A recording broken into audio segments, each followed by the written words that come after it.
दीप ज्योति परम ब्रह्मा, दीप ज्योति जनार्दना, दीपो हरत मे पापम, दीप ज्योति नमोस्तुते। शुभम करोति कल्याणम, आरोग्यम सुख संपदाम, शत्रु बुद्धि विनाशम चा, दीप ज्योति नमोस्तुते। दीपक है तो सब कुछ है, प्रकाश है तो सब कुछ है। आपके और हमारे जीवन में आत्मा के रूप में एक दिव्य ज्योत जल रही है, और वो तब तक जलेगी जब तक हम इस दुनिया में हैं, हम पंचतत्व में विलीन नहीं हो जाते। उसके बाद वो ज्योत बुझेगी नहीं, वो हस्तांतरित हो जाएगी दूसरे के शरीर में। इसलिए सर्वप्रथम हमें दीपक को प्रणाम करना चाहिए। इसलिए जब भी कोई पूजा पाठ किया जाता है तो उसमें जब दीपक को प्रज्वलित किया जाता है, उस दिव्य ज्योत को प्रणाम किया जाता है, तो यही मंत्र बोला जाता है कि दीप ज्योति परम ब्रह्मा, यानी कि दीप ज्योति ही ब्रह्मा है, दीप ज्योति जनार्दना, सब कुछ इन्हीं के अधीन है।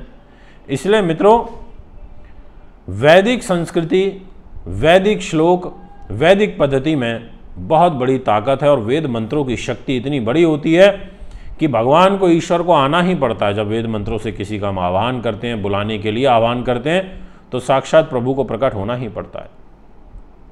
आज का जो हमने टाइटल रखा है, आपने पढ़ लिया कि ज्योतिषीय इतिहास में तीसरी बार ऐसा होगा कि 10 सितंबर से 5 ग्रह एक साथ वक्री होंगे। बहुत मायने हैं इसके। तारीख भी आपको मैं बता देता हूं। 10 सितंबर से लेकर के 2 अक्टूबर 2022 तक का यह कालखंड रहेगा। इस दौरान, जी हां, इस दौरान बुध वक्री 10 सितंबर को हो जाएंगे सुबह मॉर्निंग में। शनि ऑलरेडी वक्री चल रहे हैं, गुरु वक्री चल रहे हैं, राहु केतु तो वक्र चाल में चलते ही हैं। अब ये 5 ग्रह वक्र चाल में चलने से हमारे जीवन को किस रूप में प्रभावित करेंगे, ये है मुख्य रूप से आज का चर्चा का विषय। दोस्तों, प्रणाम करता हूँ, प्रणाम स्वीकार करिए। स्वागत व अभिनंदन करता हूँ आप सभी दर्शकों का हमारे YouTube चैनल पर। और सर्वप्रथम आपसे आज जो मैं राशियों की बात करूंगा वो हैं टोटल 7, और शुरुआत करेंगे आपके साथ में वृषभ राशि से। जितने भी जातक मुझे इस समय वृषभ के सुन रहे हैं, आप ध्यान से सुन लीजिए, फिर मत कहिएगा कि बताया नहीं, क्योंकि जो भी घटनाएं घटित होती हैं हमारे जीवन में, इनके पीछे एक विशेष महत्व होता है, एक विशेष रीज़न होता है कि ये घटना इसलिए घटित हो रही है सौर मंडल के अंदर। अब यहाँ पर श्राद्ध भी चालू हो जाएंगे 10 तारीख से। 10 तारीख से ही बुध वक्री भी हो रहे हैं, और ये अकेले क्या, और बाकी के 4 ग्रह इनके साथ में वक्री हैं। तो विशेष प्रभाव रहेगा कुछ राशियों को शुभ रूप में। कुछ राशियाँ ऐसी हैं जिनको उन्नति के मार्ग बनेंगे। तो वृषभ वालों, आपके लिए आपके धन के स्वामी बनते हैं यहाँ पर बुध ग्रह, आपके बुद्धि के स्वामी बुध ग्रह बनते हैं और वक्र चाल में आ जाएंगे पंचम भाव में। शनि महाराज ऑलरेडी वक्र चाल में आपके भाग्य स्थान में बैठे हैं, और देवगुरु बृहस्पति आपके लाभ स्थान में बैठे हैं मीन राशि में वक्री होके।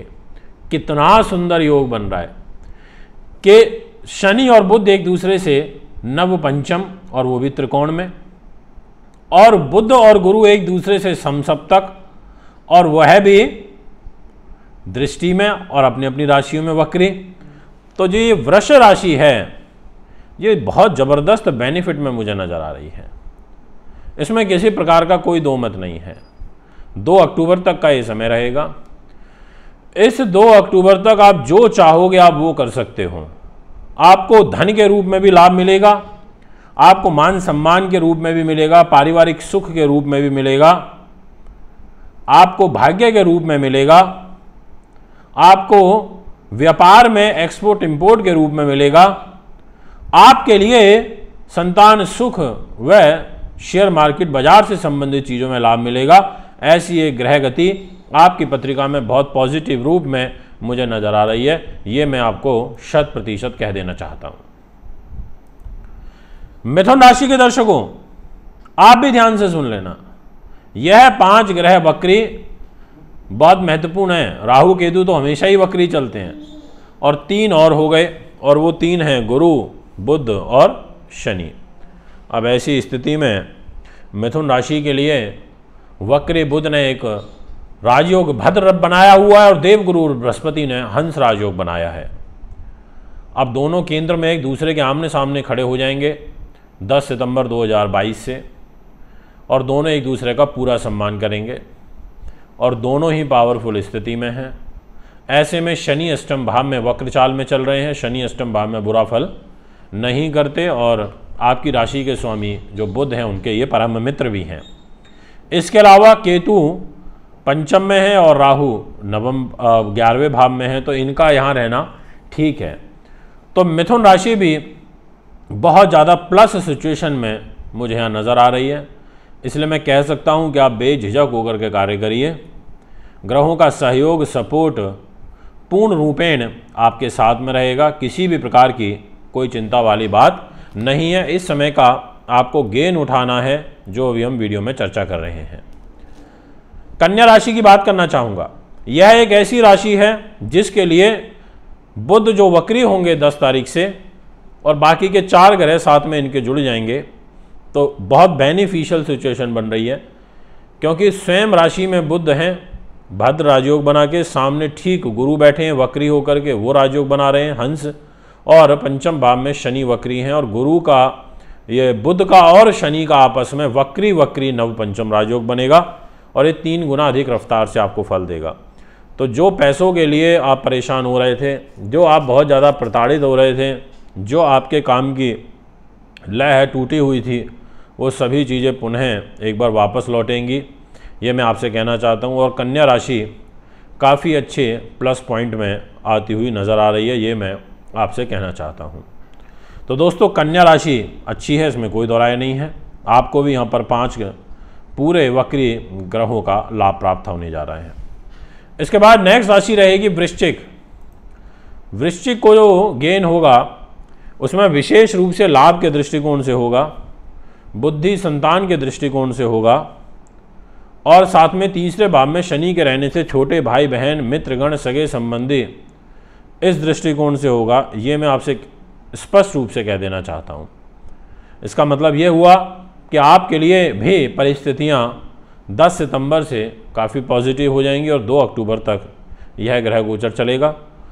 और स्वयं आपकी राशि के जो स्वामी मंगल हैं वो अपनी ही राशि को देख भी रहे हैं सप्तम दृष्टि से, इसलिए भी आपको लाभ मिलेगा। और विशेष रूप से यदि आपको कोई मांसपेशियों में बैक पेन, स्त्रियों को कोई रोग, स्त्री जनित रोग चल रहे हैं, तो बहुत अच्छा यहाँ पर एक शुभ योग बन रहा है इस कष्ट से बाहर निकालने के लिए। व्यापारिक उन्नति के दृष्टिकोण से आपके लिए ग्रह स्थिति पॉजिटिव बनती हुई नजर आ रही है। अब मैं आपसे बात करूंगा नेक्स्ट राशि, और वह रहेगी धनु। आपकी जो गोचरीय स्थिति रहेगी उसके अनुसार आपके लिए स्वयं धन के घर में शनि वक्री हैं और बुध 10 सितंबर से वक्री हो जाएंगे, और बुध का और शनि का धन और कर्म से एक नवपंचम योग बनेगा। यह बहुत सुंदर है, और आपकी राशि के स्वामी भी एक भद्र ये हंस राजयोग बना के बैठे हैं। तो गुरु का और बुध का आमने सामने राजयोग में रहना, शनि का पैसे पर बैठना धन लाभ के लिए काफ़ी अच्छा रहेगा, सुंदर योग बनेगा, ये मैं आपको स्पष्ट रूप से कह देना चाहता हूँ। तो आपको भी यहाँ पर वक्री ग्रहों का शुभ रूपेण फल प्राप्त होगा।